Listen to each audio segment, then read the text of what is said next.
Hi, everyone. My name is Amy Chen. Today, I'm going to talk about data science reporting.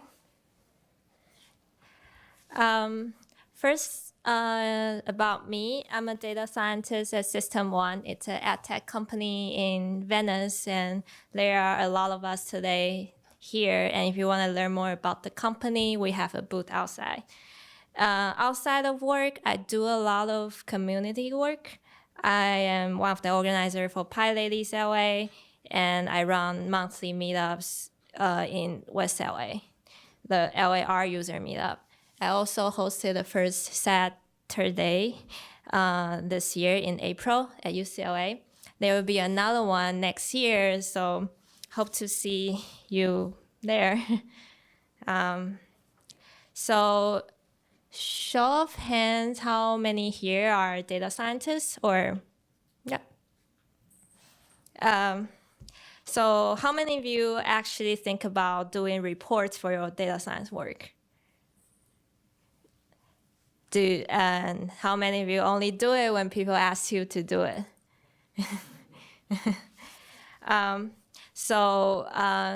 Judging by the title, you know how much I think data science report is important to our day-to-day workflow. And I would like to share with you my definition about data science workflow, data science reports.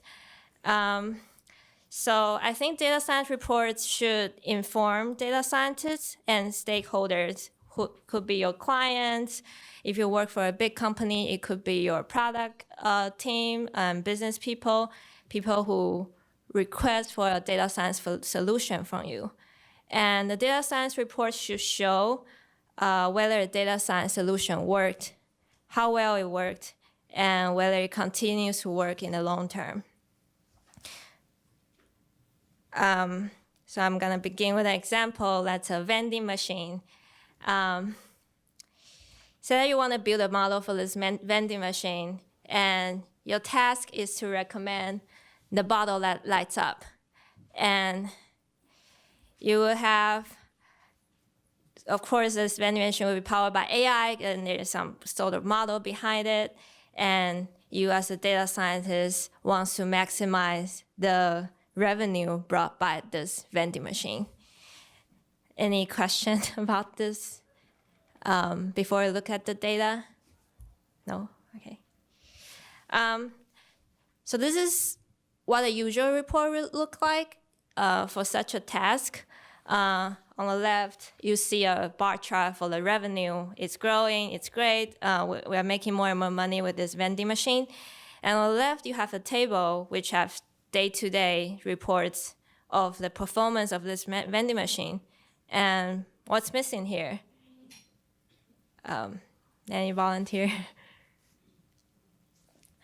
So your vending machine is powered by a model, by AI, but your reports doesn't show in any place. There's no model in this report. And you see this every day in a lot of Tableau dashboards, and you have no idea there's a model behind this. And ironically, this is what people look at every day, and they judge the business performance by these reports. So my point is, data science reports are not BI, data analytics, or business reports that we see in the usual Tableau dashboards. It's more than that. You have to make your model value stand out. So how do you look at data science model value then? Is it this? When we build model, we look at this kind of graphs, and we call them data science reports mostly. We want to look at the classification rate. We look at the confusion matrix. We look at the training test data, training and test accuracy curve. But how does this translate to business? Business people or your clients wouldn't be interested in looking at this at all. It doesn't mean anything to them. And more importantly, when you have a model in production, your data is changing every day. You can't have the same classification rate every day. And it's just too much to monitor this, even for yourself. So what if we just squash data science model accuracy with the business report? So yeah, we have every day the data comes in. We have passerby, which is people who walk by our vending machine. We have bottles sold, which is number of bottles sold by the vending machine, revenue, conversion, and the money made by each passerby. So these are our data. But what if we just squash accuracy as a single column on the side? It doesn't really say anything like how well your model really improved the vending machine performance.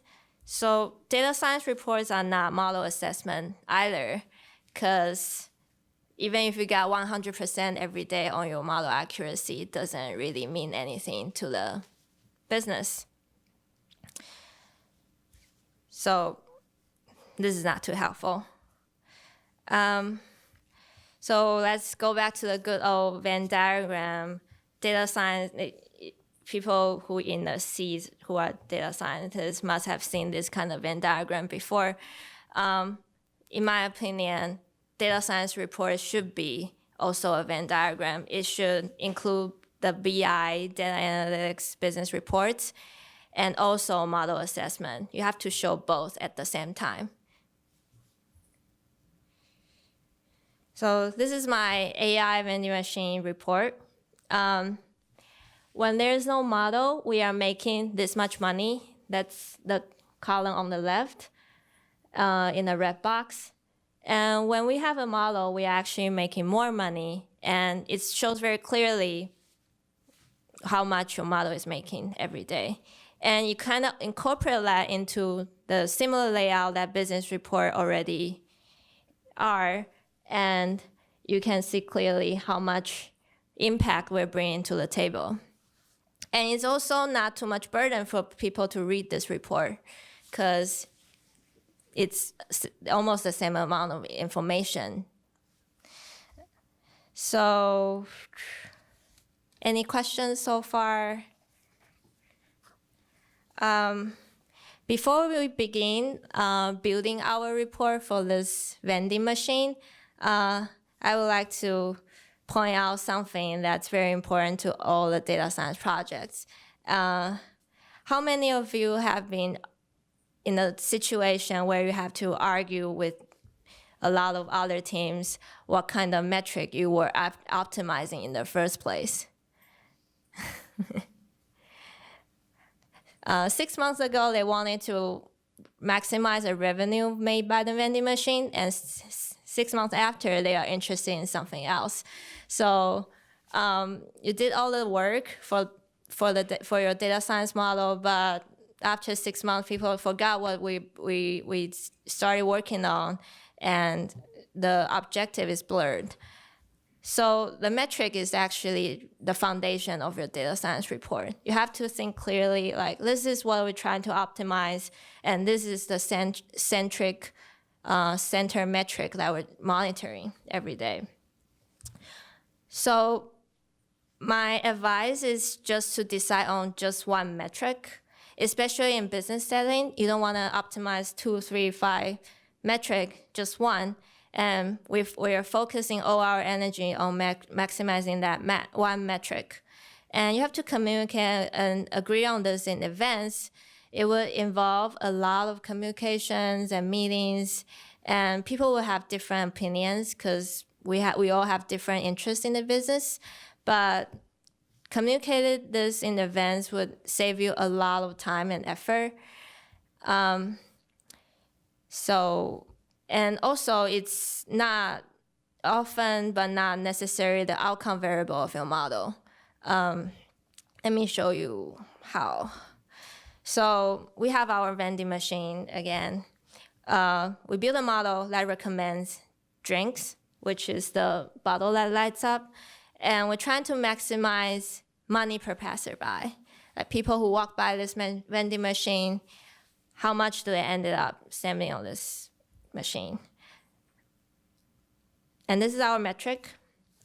And let's go back to a report we have. It would be interesting also reporting the conversion of each of no model and with data size model. That would be the column in the middle, the 2 columns in the middle. That says conversion. And we also report the no model and data science model on the right, as you first seen. And people look at this report and start wondering, oh, the conversion rate for when there's no model is actually greater than having data science model. Why is that? Is the model not working? And the original task, which is to maximize money made per passerby, start to fade away. It gets smaller and smaller, and people just look at things they want to look at, and they will tell you, oh, the model is not working, but you have to refocus the original objective. We are trying to maximize money made per passerby.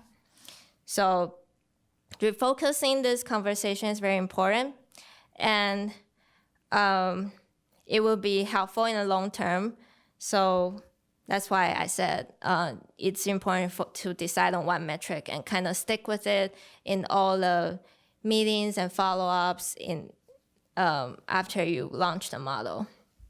And it's often, but not necessarily, outcome variable, because you could maximize money made per passerby by layout, by the layout of this vending machine, or how you arrange the bottles.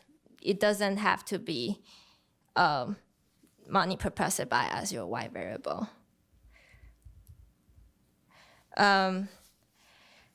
So we have a metric to optimize on, and we all agree upon everything's perfect so far. What are the design components to get to the point we have a deliverable report every day or regularly? So here are some components that I summarize, and I think they are not in particular order, but I think people should, especially data scientists, should think about these components before they went on and build out their reports. First is measurability, which is, do you have a consistent data source? And is your report, can you generate a report automatically and regularly every day or every week, even annually? Do you have a steady data source? Second is format. This is kind of how you present your data. Is it a table? Is it a graph? That kind of stuff. And next is channel. How do you deliver that report, whether it's an email, whether it's a printed out PDF, what is it? And the next one would be something that I think fewer people would think about this. How do you utilize your report to monitor your model health in the long term? You can actually build alerts around your report.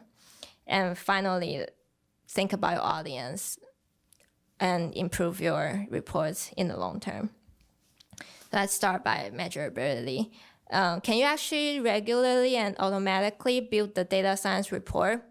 You design an awesome report that shows the impact of a model, but if you don't have a steady data source, what's the point? Questions to ask are, do we have data daily, weekly, monthly? And that helps you decide how frequent you send out your report. And data quality, is it reliable data? Data processing, if it takes a lot of work to process your data, is that process being automated? What if the answer is all terrible? Like you don't have regular data sources. It comes in regularly. Data quality is bad, data processing is not automated. Then you probably shouldn't automate this report yet. And let's again look at our vending machine report and show how measurability is very important. Look at this report. What sort of problem can you identify? Okay. So the bottle sold on November 3rd is very suspicious. It's only 200 bottles. Why is that? Is the model not working or something's wrong in the pipeline? We don't know. And on November 30th, the revenue are 0, which messed up all your metric. If you send out this report every day or regularly, You could blame like, oh, it's ETL teams for data engineers in good job, so all my data are messed up. But why would you send out that report in the first place? It discredits your credibility. Like, oh, should I trust this anymore? Should I be reading this at all every day? So it's actually very important to be responsible and think about, oh, is my data source dependable? And should I automate this report that bugs everybody in the team? And the next biggest question is the format. This is actually very hard and it deserves a whole series of talk. So how do you present your data? This is a tree I made last night. Should it be interactive? If it should be interactive, it should be a table or plot. If it's a plot, should it be a bar or line chart? If it's a table, should it be wide or long? It goes on and on forever. It's like an infinite depth tree. And even if you get to the bottom of this this tree, you ended up spending another 2 hours just deciding on the color. So the format is very, very tricky. And it takes a long time to get used to it, and you would find something that works for you. But it's worth spending the time to think about how to present your data cleanly and in an accessible way. So there are many, many tips I can give. The transparency, show your data performance honestly. If it's not doing well, don't try to hide it. I see a lot of data scientists, because the model won't do well every day because the data will change every day. So your model wouldn't be great every single day, but you don't want to hide that. You want to be transparent about it with all your stakeholders. Clearly, that is straightforward. Moderate amount of info. Don't put too much stuff on your report. Table, format the color. Plot, avoid too many shapes in your color, which makes people dizzy and not want to read the report. There are many tips I can list here, but the bottom line is you yourself have to enjoy reading the report. Because if you yourself don't want to read the report, how would you expect other people to get anything out of this report? And enjoy also have another meaning. Like if the model is working, you would actually enjoy reading the report because it shows you are bringing impact to the table every day. And another bottom line, if you want to assess whether your data science report is working, think about just show it to someone. Does anyone who look at this report for the first time, can they make a call in 5 seconds whether both business and data science models are doing well from this report? Any questions? No. The next design component that I want to highlight is the channel. So I see a lot of cases where people, not just data scientists, they send out reports to emails and nobody checks email anymore. They just auto-delete everything or just keep them unread for a long time. So choose the right place to send out your report and put your report in other people's face. Like, oh, here's a report, just read it. As you can see in the first BI report, business will go on and everything will look fine even if you don't show this report. So you have to be your own advocate. You have to show people what you did and how much the model is actually improving the overall operation. So there are many channels. These are some popular channels that I listed. Slack is a popular one. Email, Google Sheet, dashboards, and I use R and Python, and in both cases you can build reports in these channels for free. You don't have to spend any money to build the report. And if you have any question on how to use these specific packages, you can ping me afterwards. I'm not gonna demo the code here. And even text message, just do whatever works. Get to the people who actually should care about your model. So next component is alerts. this is something I don't see a lot of people do. A lot of data science work is done and model performance is great. And you build a report, it kind of just regularly updates. And over time, people might not be interested in reading it anymore.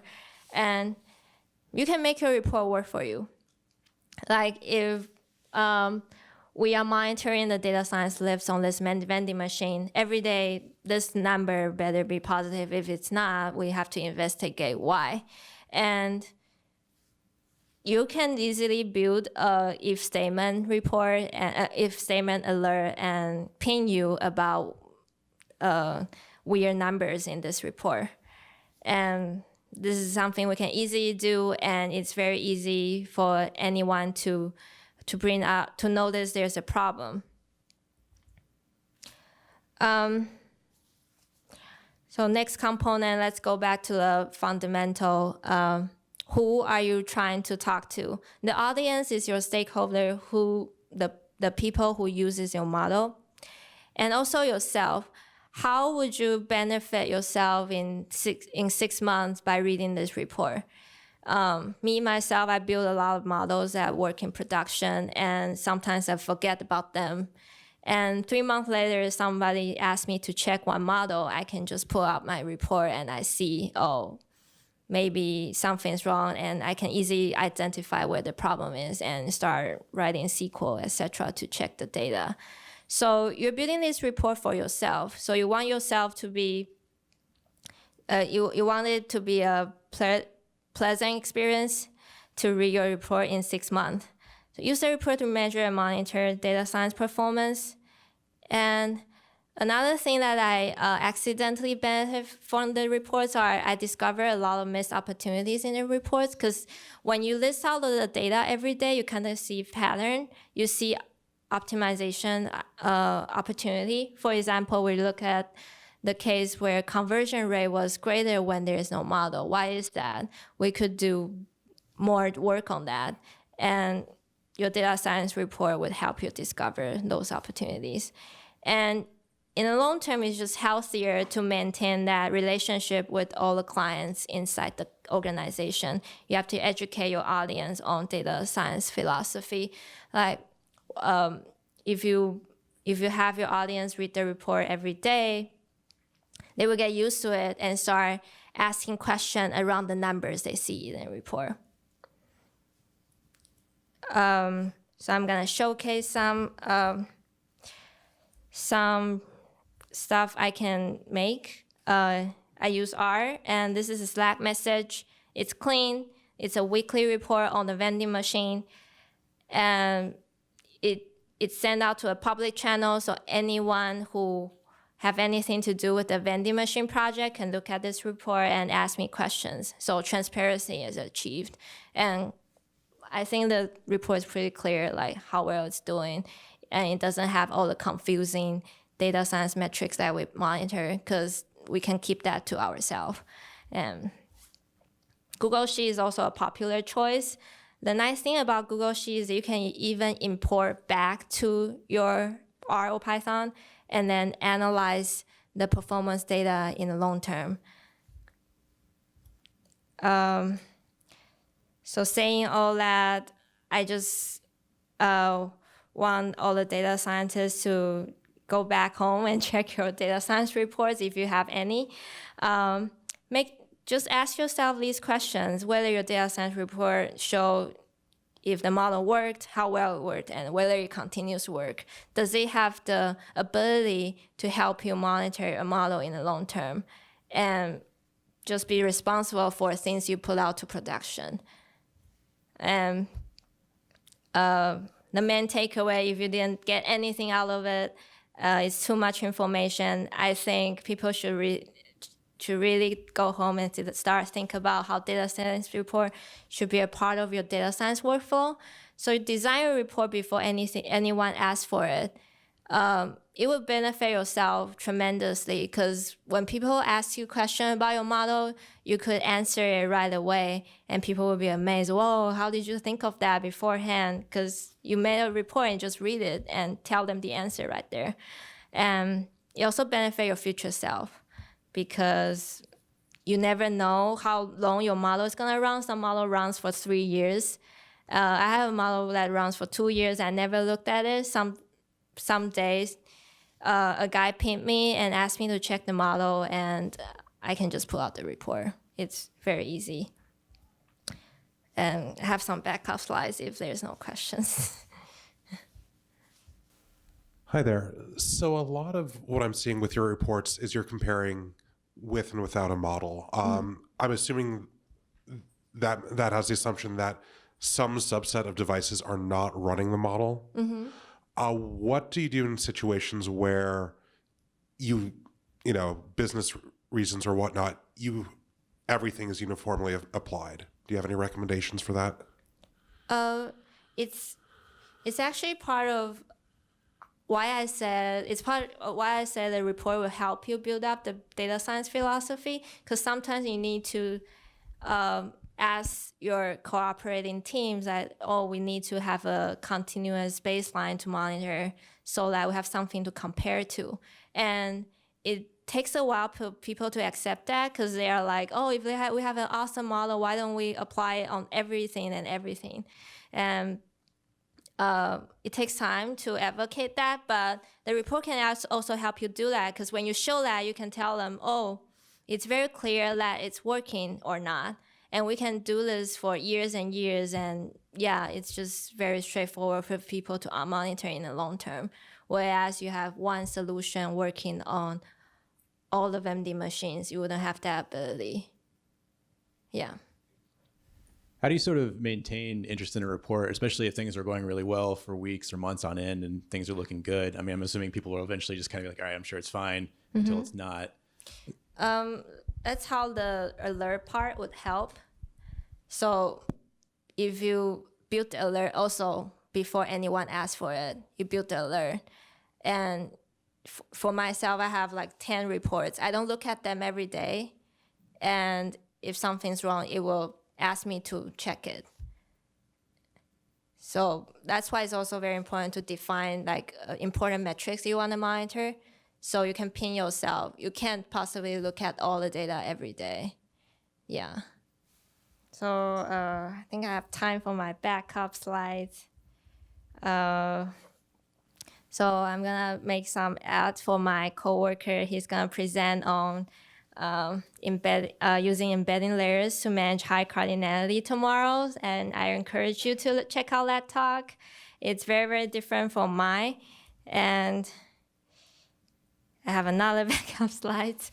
A note on tidy data. How many of you are familiar with the tidy data principle? It's proposed, I think, by Hadley Wickham.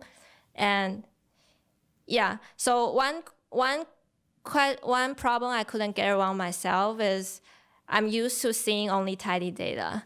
Like, only tidy data makes sense to me. Like, it just looks weird when you hide a variable value inside column names.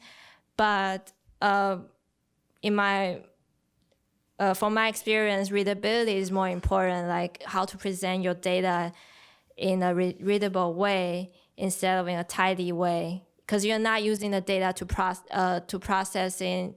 do any data analysis. So it's more important to have it in a readable format.